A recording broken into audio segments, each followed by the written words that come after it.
অল্প একটু মুগ ডাল সিদ্ধ করে নিয়েছি, এর মধ্যে দেওয়া আছে শুধু নুন আর একটু আদা ঘষে দিয়েছি, একদম শুকনো করে নিয়েছি, নাহলে তো হবে না। আর প্রেশারে দেখো 8টা আলু, আজকের 4টে আর কালকের 4টের জন্য। তো একটা আলু আমি একটুখানি কাই করার জন্য দেবো, ঝোলটা ঘন হওয়ার জন্য ভেঙে দেবো।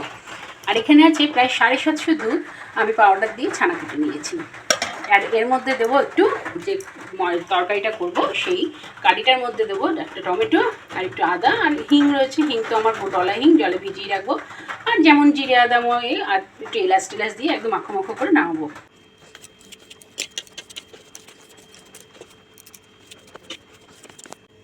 তো দেখো 7খানা ভাগ করে নিয়েছি, এবার একটু চ্যাপটা করে এরকম লম্বা করে এর ফাঁকে কিন্তু ওই পুরটা ভরে দেবো।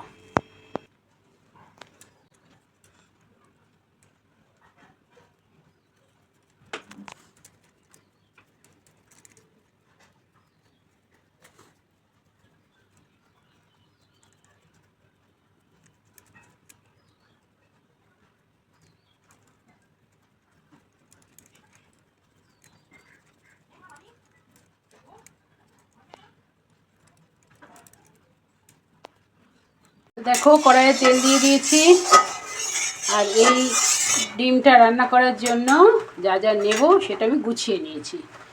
ডিমগুলো রেডি ভাজার অপেক্ষায়। আচ্ছা, ডিমগুলো আমি একটু ময়দার একটুখানি মাখিয়ে নিয়ে মানে পিটোপিট করে নিয়ে তারপরে একটু দেবো যাতে ছেড়ে না যায়। আর এখানে হলুদ, 1.5 চামচ নুন, একটা টমেটো আর একটা আলু একটুখানি গ্রেট করে নেব যাতে ঝোলটা ঘন হয়। আর এখানে জিরে আর ধনের গুঁড়ো আর হিং একটু ভেজানো আছে। তো চলো তাহলে ডিমটা ভেজে নিই। দেখো হাতে একটুখানি ময়দা মাখিয়ে নিয়ে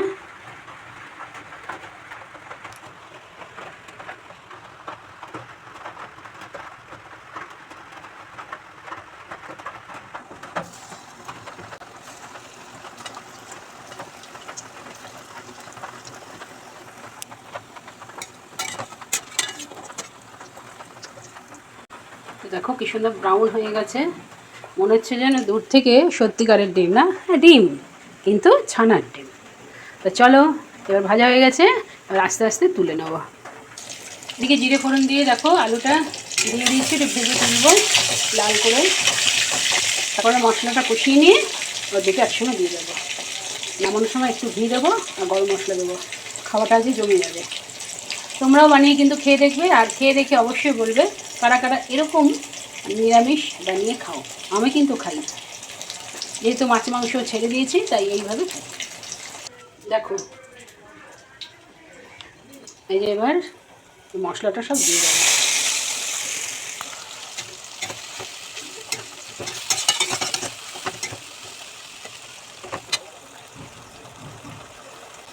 তো দেখো ঝোলটা কেমন ঘন হয়ে গেছে, যেহেতু আলু দেওয়া আছে ওই জন্য ঝোলটা ঘন হওয়ার জন্যই কিন্তু আলুটা দেওয়া।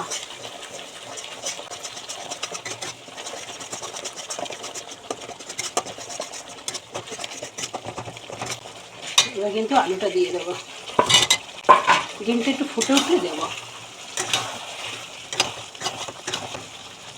আর একটু জল দিয়ে দেবো।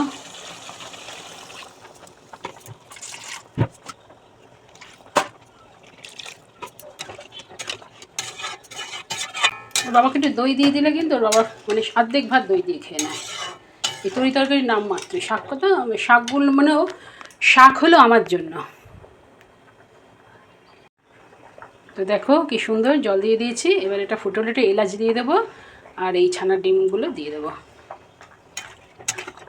দেখো এটা ফুটছে, এবার কিন্তু এগুলো আস্তে আস্তে দিয়ে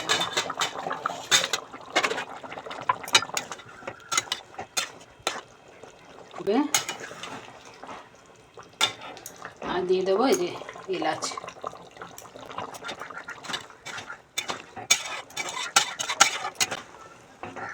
আর দিয়ে দেবো একটু ঘি। তো দেখো ঘি দিয়ে দিলাম 1 চামচ।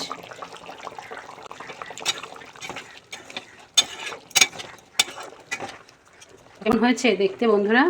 তোমরাও কিন্তু খেয়ে বলবে কেমন হয়েছে, বানিয়ে খেয়ে অবশ্যই কিন্তু আমাকে জানাবে, বুঝেছো? তো চলো তাহলে আজকের রেসিপিটা এখানেই শেষ করছি। আজকে কিন্তু ছানার ডিমের কারি।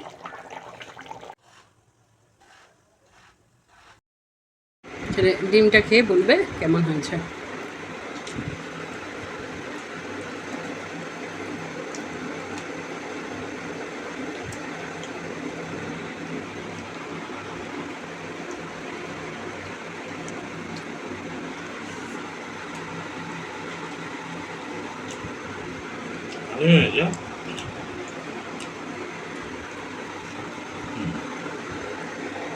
দেখি ডিমটা দেখো, ভিতরটা দেখেছো? দেখো অরিজিনাল ডিম, দেখেছো? হাঁসের ডিম কেমন হয়েছে?